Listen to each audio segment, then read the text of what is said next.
What's up, everybody? What's up? Welcome back to another Legal Hands to the Face podcast. What a few days it has been for Howie Roseman and the Philadelphia Eagles. I still cannot believe some of the things that this guy was able to pull off this weekend. I mean, if you're a GM in the NFL and you see that 215 number showing up on your cell phone, what are you even answering it for? This guy is playing on a different level, and we are lucky as Philadelphia fans.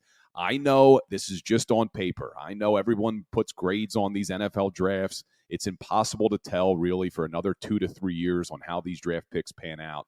But you look at it on paper, this was an unbelievable weekend for the Philadelphia Eagles. They have a stacked roster. They went to the Super Bowl last year. The NFC, in my opinion, has only gotten weaker, and the Philadelphia Eagles keep getting better. But let's just take a look. I'm going to analyze all these draft picks for you in a second. But I want to go back to 2020 when Howie Roseman made what was really almost a fireable offense when he drafted Jalen Reagor with the 21st pick, one pick ahead of Justin Jefferson, who's probably going to be in the Hall of Fame one day and go down as one of the greatest wide receivers of all time. Howie Roseman picks Jalen Reagor. Horrible. But let's look at his top picks since that Jalen Reagor mistake. Well, first of all, in 2020, he takes Jalen Hurts at pick 53 in the second round. So that makes up for almost anything he did in the 2020 draft. Well, let's flash forward then to 2021. He trades up to leapfrog the New York Football Giants to take Devontae Smith at number 10. He takes Landon Dickerson, Pro Bowl guard, in the second round at number 37. And he gets Milton Williams, the defensive tackle, in the third round, number 73. What a draft he had following up that Reagor mistake. But he wasn't done. He then go to 2022. He trades up to take Georgia defensive tackle Jordan Davis at 13. He gets center Cam Jurgens in the second round at 51, who may be our starting guard this year. He takes Nakobe Dean, linebacker out of Georgia, in the third round at number 83. And let's not forget, he trades with the Tennessee Titans for A.J. Brown.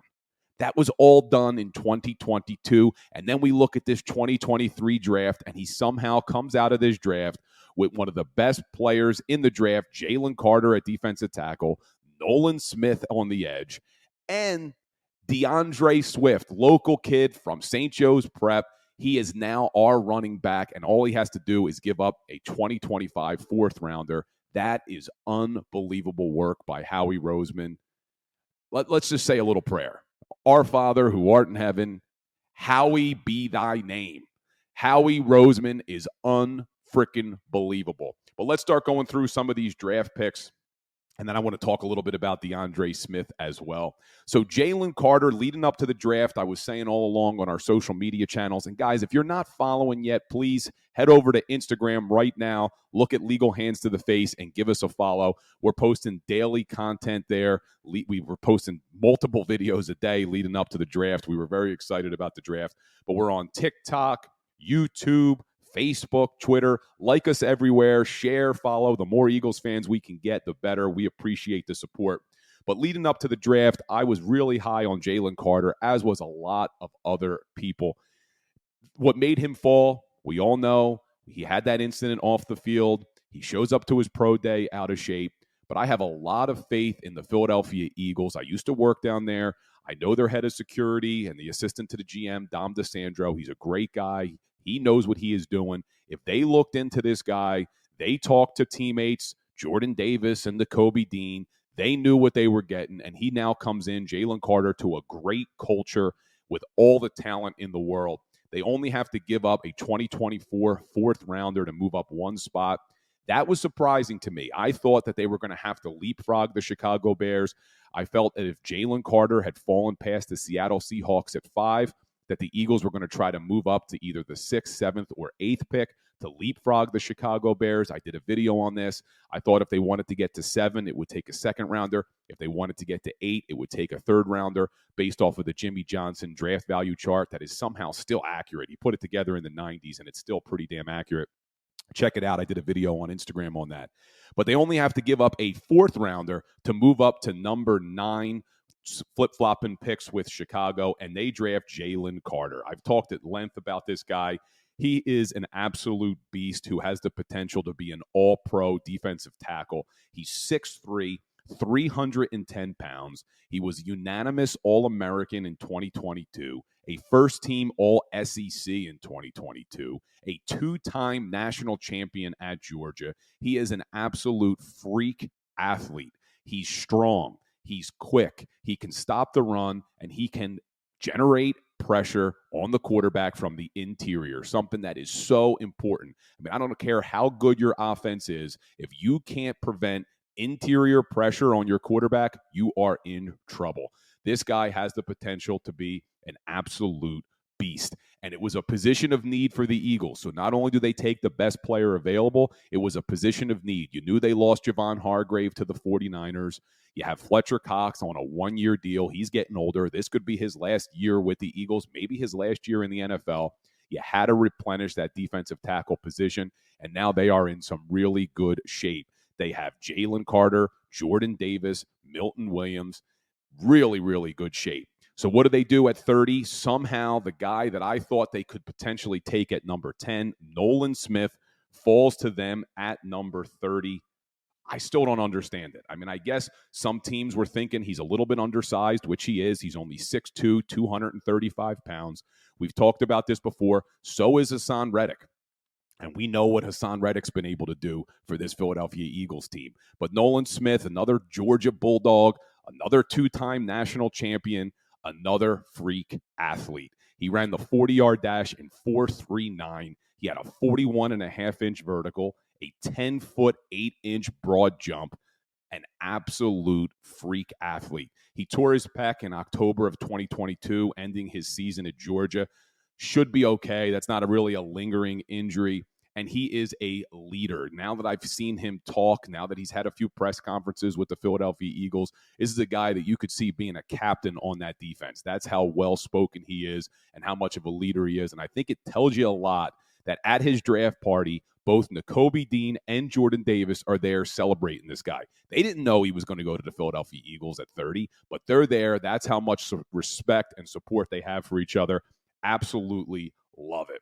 So then what do the Eagles do after the first round? They trade their second-round pick, their number 62nd pick. They trade it to Houston. They only move back 3 spots into the third round to number 65. They pick up pick 230 in the process, and they get another guy who's got a lot of potential that fills a position of need at 65. They draft offensive lineman out of Alabama, Tyler Steen. This was a kid who started his college career at Vanderbilt. He transferred to Alabama for his final year of eligibility.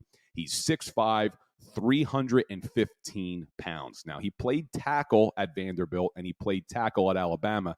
I don't think he's going to play tackle in the NFL, not only because the Eagles have 2 stud tackles in Jordan Mailata and Lane Johnson, but his physical attributes are more of a guard in the NFL. You look at his arm length, and that's not really all it's based on, but arm length is very important in the NFL when you're talking about tackles.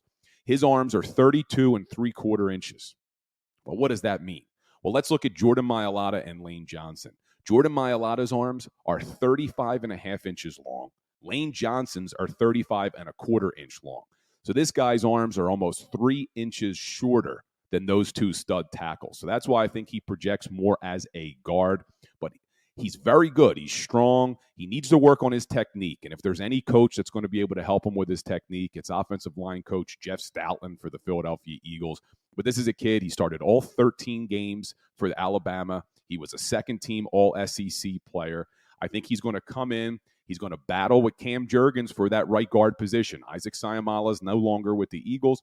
Who is the starting right guard? I think you'll see a nice training camp battle between Cam Jurgens and Tyler Steen. Still too early to tell who's going to win that. We've not seen Cam Jurgens play guard.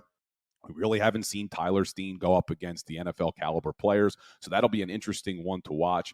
But even if Steen doesn't win the starting job and Jurgens does, this is a guy who adds versatility and depth to that offensive line. He does have the ability to play tackle if for some reason we need him to step in for Johnson or Mailata, so I really like that move as well. The Eagles then have a pick right after that, number 66. Well, how did they get pick number 66? They had pick 94 in the third round. Well, the reason they have pick 66 is Jonathan Gannon, one of the most polarizing figures from last year's season. A lot of fans weren't happy with him. Well, leading up to the Super Bowl, he had indicated he wasn't going to talk to any teams about a head coaching job, and he was staying in Philadelphia. Well, it seemed a little bit shady at the time. Right after the Super Bowl, he gets hired by the Arizona Cardinals almost immediately. Well, we find out now that in the days after the NFC Championship game, Jonathan Gannon and the Arizona Cardinals general manager were having discussions, which violates the NFL tampering rules. You are not allowed to have conversations with coaches of other teams during that Super Bowl week. Well, Gannon was talking to the Cardinals. That was a violation. Really pisses you off, too, especially the fact that the Eagles lost that Super Bowl. There's been some reports that in the after party, when all the Eagles players and coaches were dejected, Jonathan Gannon was very, very happy. Well, now we know why, because he already knew he was getting the head coaching job with Arizona. So it's interesting. The NFL doesn't penalize Arizona. The Eagles and Arizona enter into a settlement. So the Eagles get the Arizona Cardinals' third-round pick, number 66. In exchange, they send their third-round pick, which was number 94, and a fifth-rounder in 2024. And with the 66th pick, the Philadelphia Eagles make a really good move. I like this kid a lot. They take safety out of Illinois, Sidney Brown. He's got a lot of upside. And if you look at this guy, there's a video on YouTube. NFL 360 did a piece on Tyler and his twin brother. They had a Sidney and his twin brother. They had a really, really tough life. Grew up in London, Ontario, to a single mom in extreme poverty. I mean, they had to bounce around. They stayed in shelters at times.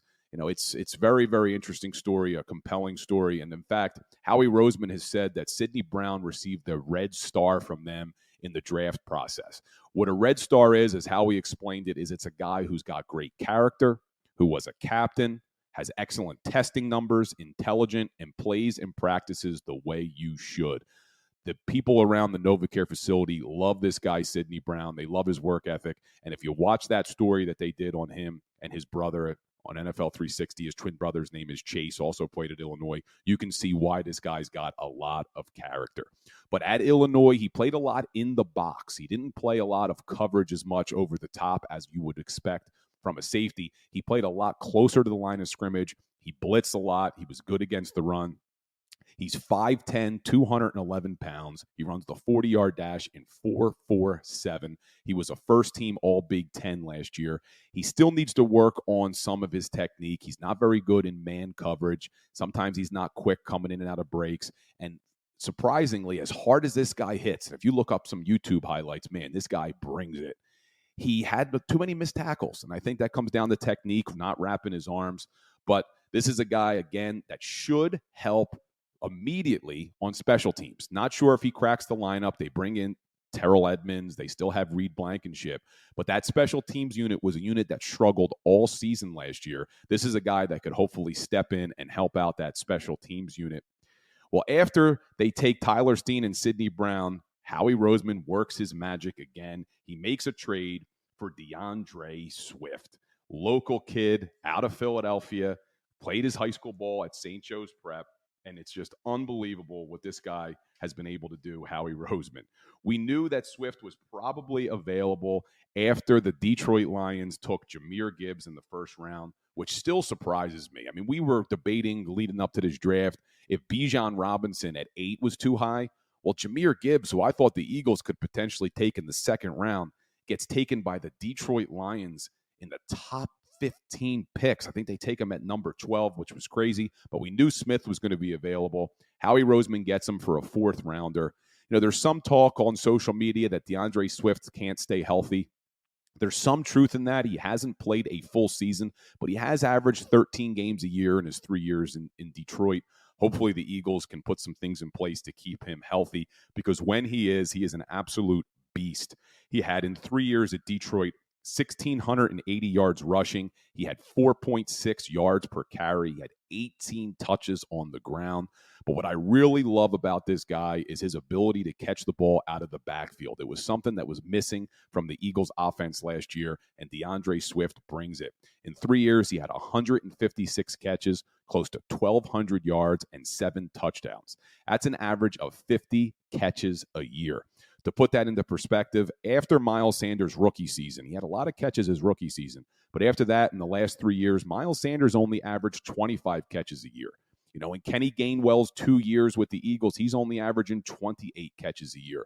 So you put a guy on this offense that's averaging over 50 receptions a year, who has the ability every time he touches the ball to break a long one for a touchdown, and this offense is scary.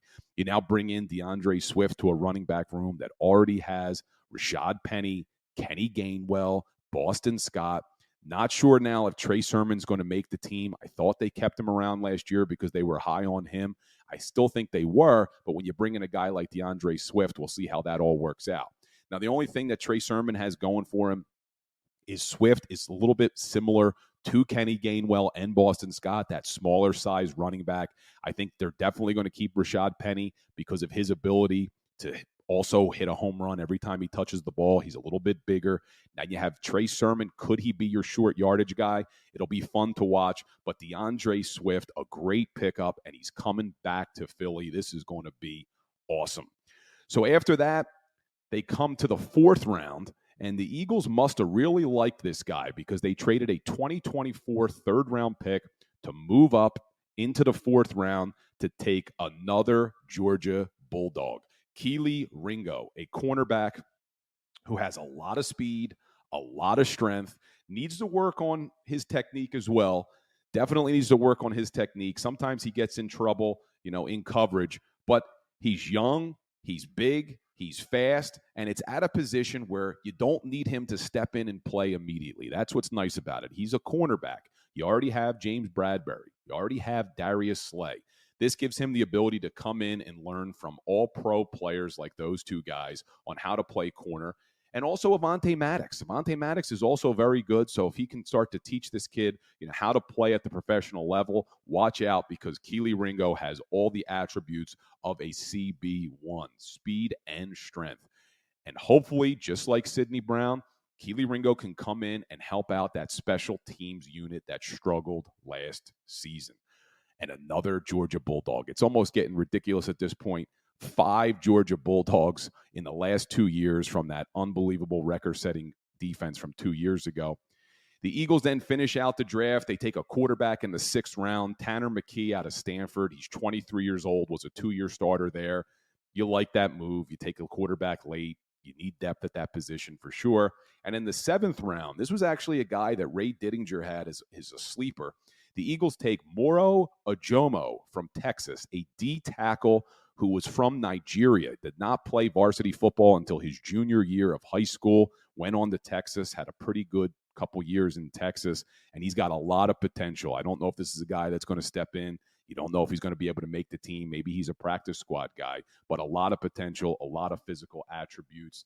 They then make some moves in the undrafted free agent ranks. They take a wide receiver from Clemson, a linebacker from Michigan State, another offensive lineman, another corner, actually a couple corners. But the big one I like is they finally bring in a punter to compete with Aaron Sipos. We know that the punting was a problem last season. They bring in Ty Zetner from Kansas State. He averaged 44.5 yards a punt last year. He had 27 punts inside the 20-yard line. So this is at least a guy that'll come into camp and compete with Aaron Sipos for that punting position. But really, guys, an unbelievable weekend for Howie Roseman and the Philadelphia Eagles. I know, like we said, this is only on paper, but on paper, the Eagles are by far the best team in the NFC. But you got to get to work, and you got to do it on the field. But, guys, check us out. Be sure to like, follow, subscribe, share the podcast with your friends. Go on our social media channels, like, follow, please. The more Eagles fans we can get, the better. Love talking to you guys. I'm going to be coming every single week. We'll start breaking down the potential roster. We'll look at different players every single week leading up to it. Man, I can't wait. We got a while till the season, but I am excited. I'm sure you guys are too. Thanks for listening, and as always, go Birds.